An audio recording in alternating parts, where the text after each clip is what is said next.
اللهم احفظ إخواننا في عمان.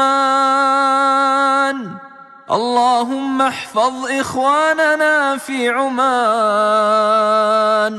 والمسلمين في كل مكان. اللهم الطف بهم يا رحمن. اللهم كن لهم عونا على الأعاصير المدمرة والريح المرسلة.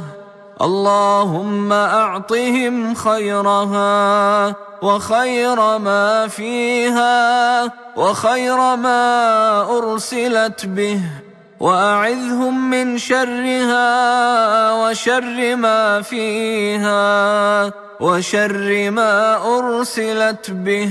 لا إله إلا أنت